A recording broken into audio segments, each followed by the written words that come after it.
Here recently, there was a discussion brought up about the officer that unfortunately pulled her gun rather than a taser. Man, that is horrible. I couldn't even imagine. Or I'll say we're talking about Kim Potter. And so this is kind of, it's not really so much about Kim Potter and what she has done or thought that she was doing, anything of that sort. More or less, it's about the people out there that they want to play armchair cop or armchair quarterback, armchair race car driver. Those people that think that, hey, in that situation, I would have done this, or this would have happened, or this is how it would have went down. 9 times out of 10, that's not how that's going to play out. That's not how it's going to work. Just because you watched a football game 1,000 times, that does not mean that you are now a star quarterback.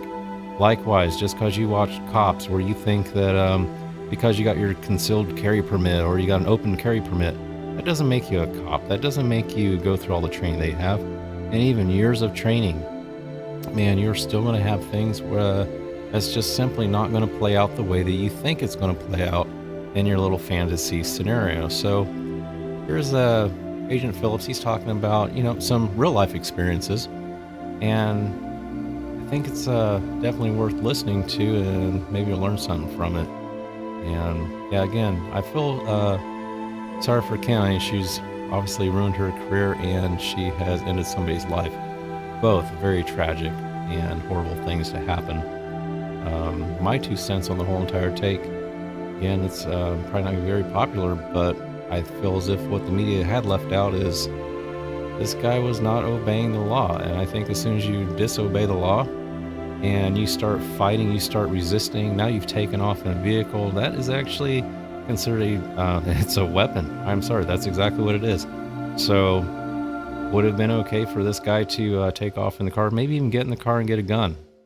Who knows what was going to happen? Put somebody else's life in danger is exactly what he done. There was somebody else in the car. So, yes, everybody's upset that she did shoot him, and, that's horrible. Definitely that is a bad thing. But at the same time, I think it needs to be said that he disobeyed the law. All he had to do was tell his girlfriend or whoever that was, say, hey, I'm so sorry, but I'm going to be going away for a minute. I hope to see you when I get out. That's not what happened. And again, you know what? I wasn't there, and it's very easy for me to sit here and say, I think this is what he should have done. Maybe he was in fear for his life. Who knows? At the same time, don't do stupid crap to put yourself in fear for your life. If you got a warrant, I'm pretty sure you know you've got a warrant out for yourself. If you are being an idiot while you're driving, I'm pretty sure you know you're being an idiot while you're driving. If you are speeding, you know you're speeding. I've gotten a few speeding tickets in my lifetime, and guess what? I didn't argue with a cop. I didn't play stupid. I was like, oh crap, so sorry you caught me speeding. And I paid my ticket. And actually, I think one time I got lucky and I did not get a ticket. So, yeah, that's just my 2 cents on it. Now, let's listen and see what Special Agent Phillips has to say about this.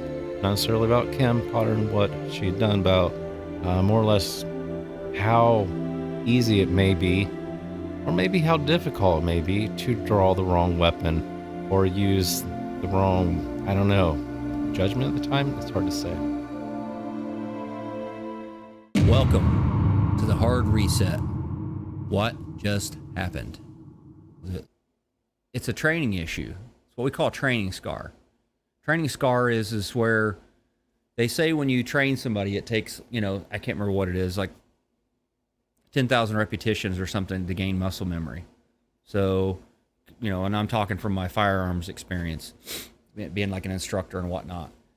Basically, your draw stroke on a gun, it takes roughly 10,000 repetitions to gain muscle memory, meaning when something happens under duress, that's how you're going to draw the weapon, right? They say basically it's either muscle memory, that's what you use under duress, or the last thing that you were trained.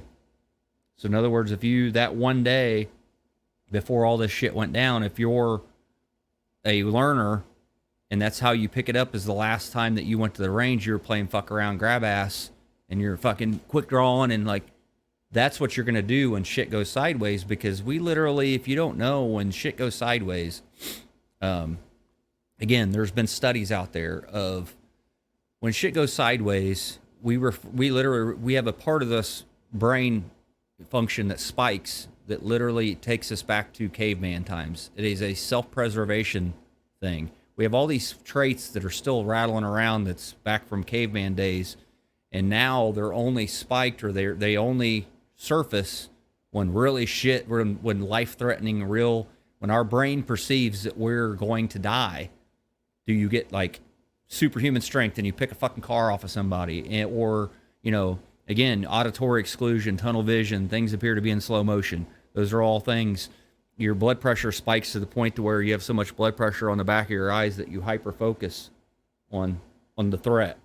And that's where you get the stories where you hear like the guy couldn't identify who the guy was shooting at him, but he could tell you in detail what kind of gun he had, because they're focusing on the gun that's shooting at them, and that's where your mind perceives. I've seen this when I did simunitions training, which is basically like a high-speed paintball or whatever. We call it simunitions. We used it in the military, and we used it when I taught rail interdiction, hostage rescue on trains. I'd play the bad guy, and so I would do it. But basically, it was hostage rescue on trains. So we'd have these train cars, and they had like double deckers. It was like shit that they use when they take people to games in Chicago. They had several different variations, a sleeper car, all these things that you would find on passenger rail, Amtrak. We had all of them. Well, we would set up scenarios where we would be the bad guys, and in this case, local law enforcement, we would teach them to come in and do tubular assaults, is what we call them. Tubular assault is anything that you have that's got essentially an aisle down the center, and it's got seats. That's how you have to work it. And in this case, a lot of people in there. It's a fucking tactical nightmare when you go in there. All right, it's not like clearing a house. When I would play the bad guy, I had to wear those gloves with the knuckles, because guess where I would get shot at? Like 99% of the time. Right in the fucking hand, right here in the soft part of the hand, to the point like they would light me the hell up. And it would always be, everybody talks about center mass. You're always aiming center mass.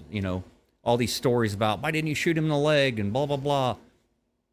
The reason why they came up with that shit, like literally back in the Vietnam War, like the 60s or whatever, about shooting center mass, because you have a higher probability of hitting something if you aim towards the basically the medius part of the body.